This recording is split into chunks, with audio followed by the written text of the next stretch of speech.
Alright, here's a little update here at Firepunk. It is 90 degrees, extremely humid, very good sweating condition. I've got a fan on me, but I'm swapping a turbo. So we have a 3rd gen 6.7 here, I'm not sure exactly what year it is, maybe an 08, that we are doing a 2nd gen swap. He brought us a used 466, I believe is what it is, and while we're also doing a 48R 68R piece build.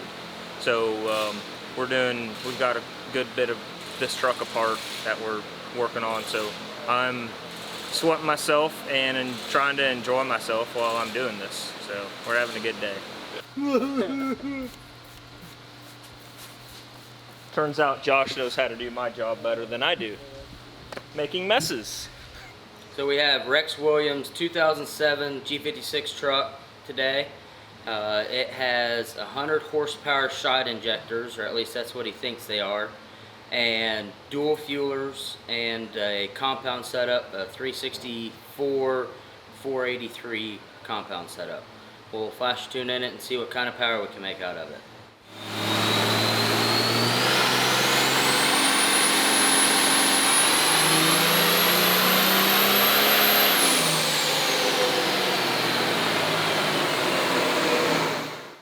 So we have Rex's truck all finished up. After flashing a tune in it, everything hit the command and set points exactly like it should. On the max effort tune, it made 875 horsepower. We believe that Dyno is closer to 100% injector more than a 100 horsepower injector. And then his tune 1 made 594, so he's got 275 horsepower on the flip of a switch. Should be a fun little street truck, and I'll get him unstrapped and send him on the way. We got Josh working on Doug Jarrett's truck. We just finished the twin setup on it, and starting and idling the truck, it has a lot of blow-by. This is a fresh motor that he had assembled. Not quite sure what's going on with it, but starting the truck and idling, we just had a lot of steamy blow-by. It had, when he first fired it, he had blown a freeze plug out of the side of the block by the tappet cover, which had put a lot of coolant in the oil, and he didn't run it long. He caught it and he just brought it to us, and then we pulled the tappet cover, fixed the freeze plug, and put it back together, fabbed a set of twins for it, and got it running. This is really the first time that we had it running with the new engine. And we're really speculating that either the coolant got in the oil system and we have some scored pistons, or we just have some really loose piston to wall clearance. Doug wasn't quite sure what the piston to wall clearance was, and we just went out and made some boost with it in 3rd gear, just a couple seconds on boost, and it pushed oil out of the dipstick tube, which is bad. That means there's a lot of crankcase pressure. And it also looks like there's coolant in the oil again. It's because we've got a creamy milkshake color of oil, and that's never good either. So the truck didn't run long. We just smacked on it one time. We're going to pull the valve cover off and make sure all the freeze plugs are on the top of the head. Otherwise, we're going to look for a head gasket problem or a crack block or some kind of issue that would cause this. So one way or another, we're going to be working on this truck for a little bit more. Alright guys, we have Aaron Hawkins' truck here. He did a 48 swap. It has our Firepunk Porcupine and Anteater on it.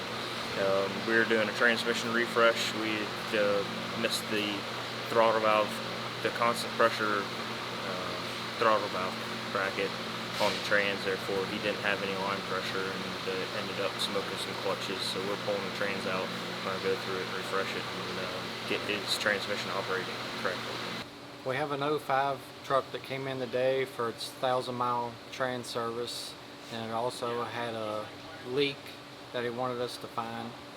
Wound up finding that it looked like it was leaking from either the output shaft seal of the trans or the input of the transfer case. So we pulled the transfer case off of it and found a hole corroded in the lower half of it where the two mate together. And we're about to do a rebuild on the transfer case.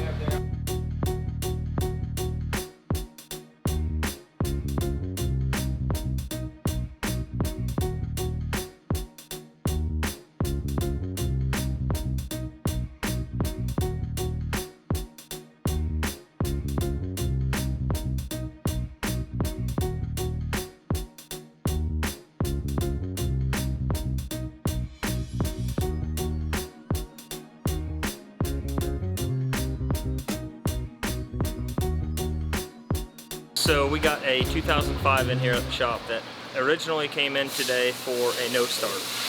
Customer complained that he had changed batteries and then the truck wouldn't start. He ended up taking it to his local dealership. They couldn't find communication between the ECM and the OBD2, so they had him replace the ECM twice.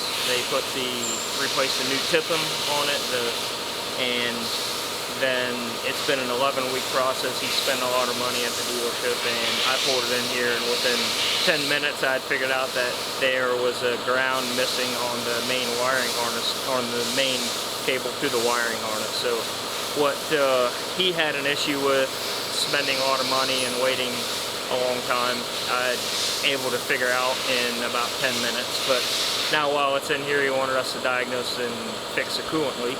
He's got a freeze plug that's leaking on this passenger side of the head, just behind the exhaust manifold. So I am going to start pulling the turbo and manifold off and swapping out a freeze plug so we can have a happy customer. So we have Robby Rose's 2006 truck on the dyno. It's an automatic. He swapped a 6.7 into it. It has a Firepunk Anteater Pro on it. Has 250% injectors, dual fuelers, and a 476. He dropped it off, had a little bit of rail surge, and he also wants a few tunes dialed in for 770 index. So we'll try to turn the horsepower down, try to get him dialed in for that index, and we'll see what we can do.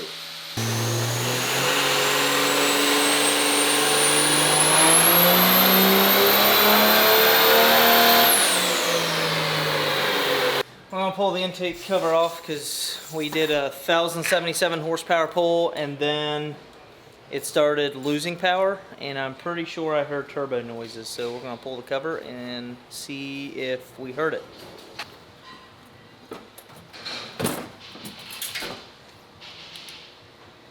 Yeah, it's dipping. Alright, so we got some 770 tunes for Robby's truck. We did 720 on tune 1, 755 on tune 2, and 800 on tune 3. The last time he was here, he had I believe he had an 83 turbine on his 476. This one has an 87 turbine, so he wanted to see what kind of max power we could get out of it, see if it made a difference or not. We did 1077. I wasn't quite on the turbo on boost before I started the run, so I went to run it again, and the turbo, I don't know, it made 818 horsepower on the tune that had previously made 1077. So we pulled the intake off of the turbo, and the wheel is definitely hitting the cover. So we weren't able to do max effort pull on it due to the turbo failing on him. So we will get him off, and he'll probably get the turbo fixed and be back on the dyno in the next few months.